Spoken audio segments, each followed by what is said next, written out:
So you said that you wanted to change everything around you, live the life that you always dreamt of living, and become the person that you always dreamt of becoming. But that just won't happen no matter how hard you try. Well, I'm here to tell you that will happen once you do this. Like, this is literally the basic thing that you have to do in order to get to your higher version. Assalamu alaikum guys. Hi, welcome back to my channel. If you're new here, my name is Nida and I post content about self-development, some creative stuff and my writings because I'm also a writer. Now let's get started. Before we begin, I would quickly like to give a little disclaimer that everything that I mention in my videos is purely based on my personal experience. So it is possible that some things might not apply to you, something may apply to you. Just pick the ones that do and go on with it.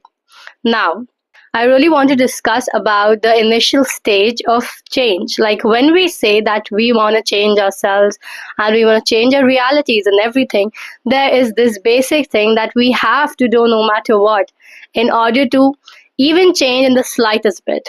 And that is getting to know yourself. It is so basic that a lot of people just overlook it and do not even think about working on this. But according to my experience in the past 2 years, according to my experience, how I have navigated my life in the past 2 years, I have realized that no matter what happens, we have to get to know ourselves so that we can finally change. I mean, you cannot change something that you have zero knowledge about, can you? So let's get started. The first thing is knowing your likes and dislikes. And no, it does not mean just knowing your favorite color, your favorite restaurant, your favorite movie. It goes much deeper than that.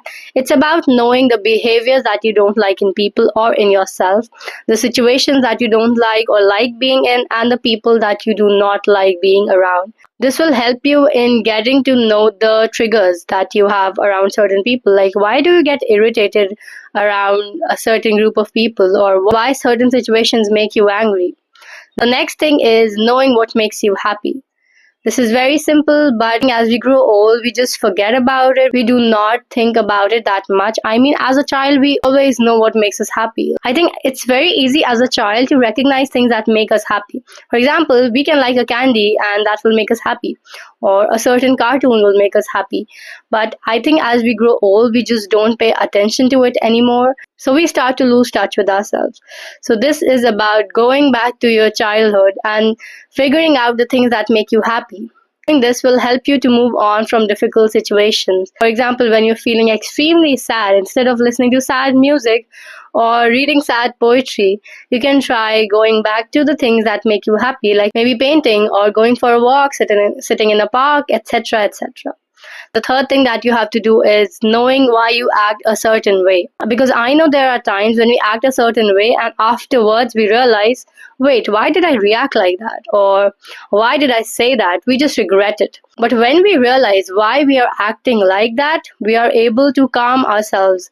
And for doing this, I would highly, highly recommend solving shadow work questions. Like, do shadow work prompts, shadow work questions. And if you don't know what that is, it is basically deep questions about yourself that you answer very honestly. That will eventually help you know that what are the things that trigger you and make you understand your actions in certain situations. For me, I did shadow work questions for like about a year and a half, I guess. And yes, it has helped me a lot. So I highly recommend doing it. You can just go on Pinterest or even Google and just type shadow work prompts or shadow work questions, and you'll get a set of questions that you can solve each day, once a week, whenever you deem fit. So yeah. And the next thing that you have to do is, and this is very important, because when we talk about goals, we have all these big goals that we say, I want this amount of money, I want to go there, I want to travel. But this point is about knowing what you want and why do you want it. For example, you might like a car and you want that car, but you don't know why you want it.